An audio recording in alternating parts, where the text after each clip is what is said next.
Dylan Schumaker, a teenage babysitter convicted of ending the life of a toddler, walked into the courtroom thinking he had everyone fooled. His plan was to stand face to face with the victim's family and cry uncontrollably, shake, and beg them to believe he never meant it. He sobbed so hard that even people in the back of the courtroom wondered if the judge might actually feel sympathy. And for a moment, it almost looked like Dylan thought he was about to get off easy. But then everything changed, because Judge Bowler had listened to a phone call Dylan made to his own mother while he was in custody. A phone call that revealed the real Dylan, the one behind the tears. And after realizing that the judge heard what he said on that call, Dylan knew one thing for sure.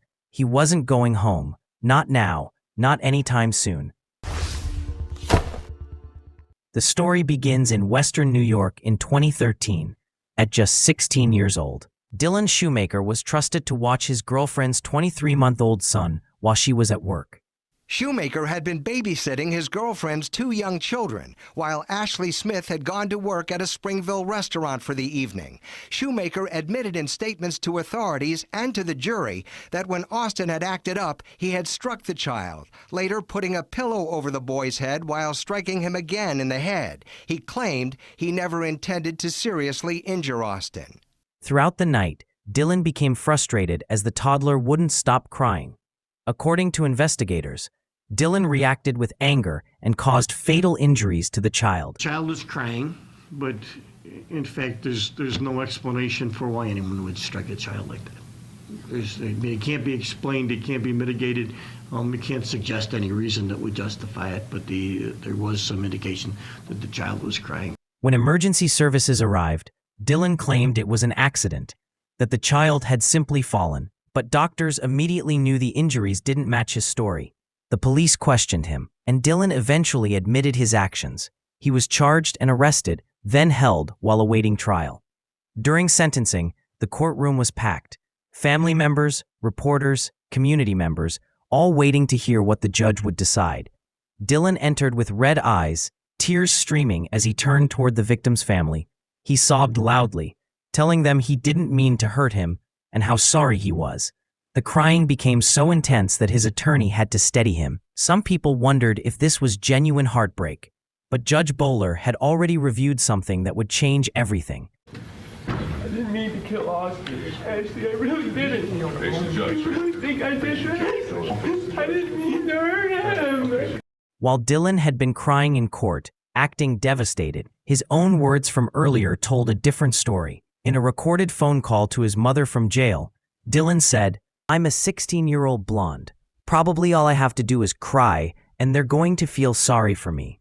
The judge reads it out loud in court, and that was it. That single sentence told the judge everything he needed to know. Record will show that you admitted that on July 23, 2013, in a phone call to your mother from the holding center, you stated, and I got a quote from the court reporter, "I am a 16-year-old blonde.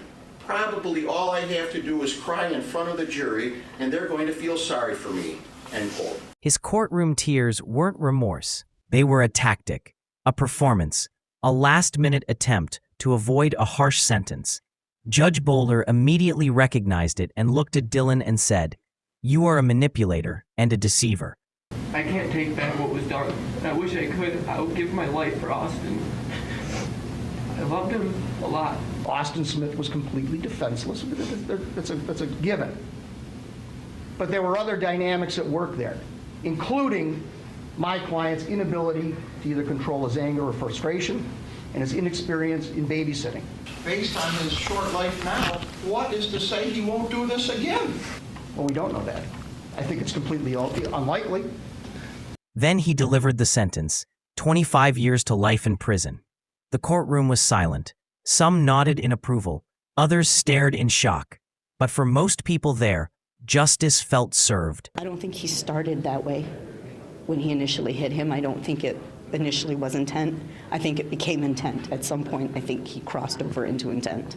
He lost his cool, as he said. He got frustrated, and he hit the child, but never with the intent to cause serious physical injury or Austin Smith's death. Schumaker's sister, Alex, quickly left the courthouse after the verdict. She had earlier said her brother had just snapped, not having been experienced in babysitting. I think that he could have hurt a child like this. I don't think no. He's never hurt anyone before.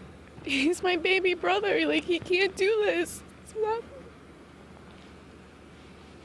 There's no way. I still don't believe it. Clearly, if a child or any human being is suffering multiple injuries over a period of time, that conduct is not accidental. But the story didn't end there. In 2016, 3 years after the sentencing, an appellate court reviewed his case. They didn't overturn the conviction, but they did reduce the sentence to 18 years to life. This was because the court cited several factors. Dylan was only 16 years old at the time of the crime.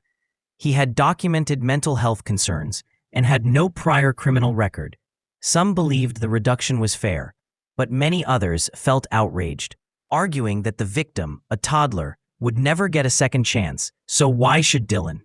Even today, the case still have people debating. Some say the justice system considered important factors like age and mental health. Others say the reduction dishonors the victim's family and minimizes the severity of what happened. And many people argue that the phone call Dylan made to his mom proves Dylan knew exactly what he was doing in court. The case continues to divide opinions every time it resurfaces. Now here's my question to you. Do you believe Dylan deserved a reduced sentence because of his age? Or should the original 25 to life punishment have stayed? Let me know your thoughts in the comments. I want to hear what you think. And if you want more true crime courtroom stories like this, make sure to like, subscribe, and turn on notifications so you never miss another video. Thanks for watching.